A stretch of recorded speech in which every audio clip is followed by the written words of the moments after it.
Hey, it's Reese here, station manager at Radio.co. Have you ever wanted to sound amazing on air? Well, we've put together a simple 3-step guide to help you achieve that perfect radio voice. So here are the 3 pillars to sound great on air.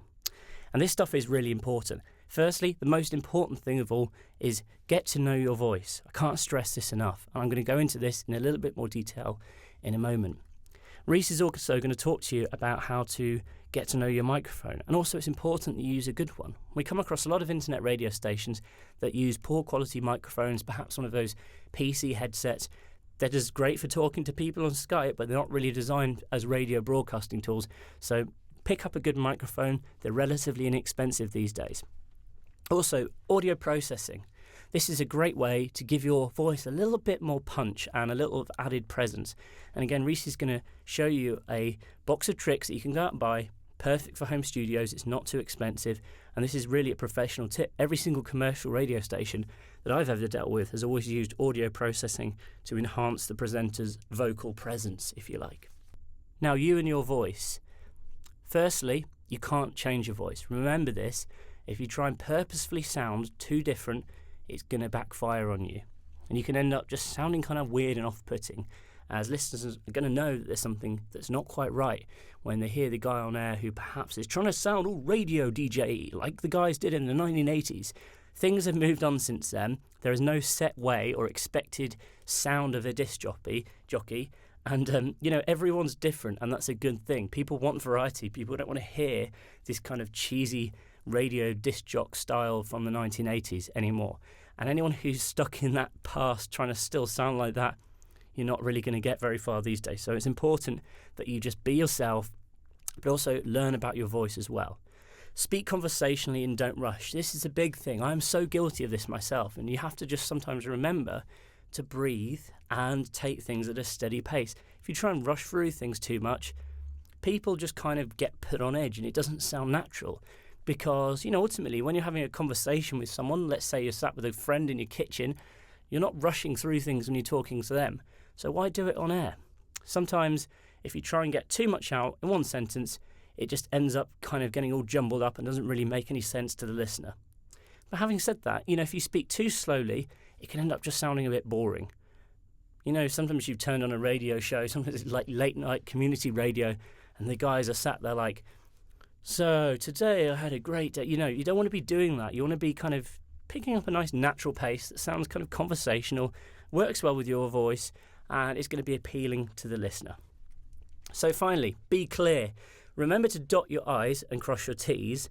There's kind of no room for slang on the radio, perhaps unless maybe you're like on some kind of urban station. But also, you don't want to make the mistake that the BBC did in like the 1950s and sound too formal and welcome to the BBC.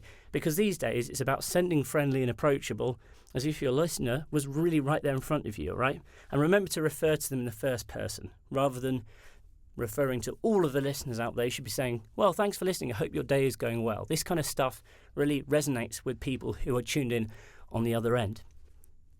Finally, practice and hone your craft. So important, isn't it, that you practice. The age-old saying rings really true with radio: practice makes perfect. The more you go on air, or if you can't get on air every single day, perhaps record demos, whatever it might be, the more you practice, the better you'll become at kind of public speaking or talking on the radio. Another option which you might want to consider, of course, voice coaching. Now, this is a really good option if you can afford it, and you don't want to go down that route. There's lots of people out there who are radio presenters or they're ex-radio presenters, people who've worked in media, and they'll offer voice coaching. They'll sit down with you, on a one-on-one consultancy basis and really just kind of help you develop your sound, help you hone what you're saying, pick up a natural pace and all this kind of stuff. And it can give you a really critical but well-trained ear. So voice coaching is one option. Also, part of being a good radio presenter is not really worrying about if you sound right on air, or if your voice is radio friendly, or if it's kind of boomy enough on air. It's really about worrying about how to actually connect with your audience and thinking about what they want to hear. That's really crucially what it's about. And we've actually got a whole course on this. We work with a talent coach here at Radio.co called Kate Cocker, and she's been involved with radio for 15 years or so. She's worked with all sorts of radio presenters. She's really passionate about coaching. She's really passionate about helping presenters become the best they can on air.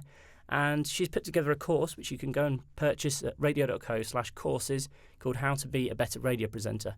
This is really fantastic. Kate is absolutely awesome, and this is really everything she's learned with working with all sorts of radio presenters for commercial radio and also public sector stuff like the BBC over the past decade and a half. And as I say, range of people, from people who are top at their game to people who are just getting started. So Kate's really worked with everyone that you could possibly imagine, and I can promise you that you'll get a lot of value out of this course. I've watched it several times myself, and it's absolutely fantastic. So go check that out. Right, now I'm going to hand you back over to Reese, who's going to be talking about microphones and audio processing.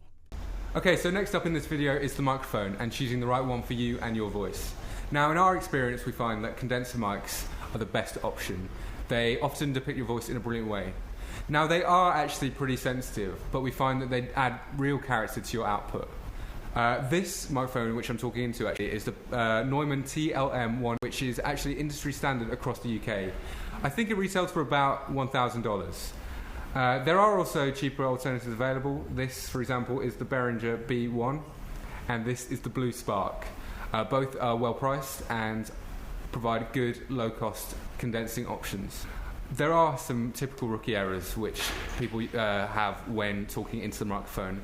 One of the main ones is speaking far too loudly into the microphone. It's just unnecessary because microphones, or a good microphone anyway, will have really good condensing powers at a normal level. Other rookie errors include speaking far too close to the microphone or too far away, and we find that a good rule of thumb is talking about a handspan away. So finally in this video we want to talk to you about audio processing. Now, most commercial radio stations will use compression or audio processing to their output to add loudness to their station. This is a really good way to add a real presence to your voice. Now, you can buy a specific microphone processor such as this, the DBX286S, which is a great budget option and adds a real loudness to your voice, and prices as shown below. If you want to check out another one of our videos, we've got one on the DBX286S, all about its settings, how to use it and how it can benefit your voice. Click the box below to find out more. Get on the air from anywhere, Radio.co.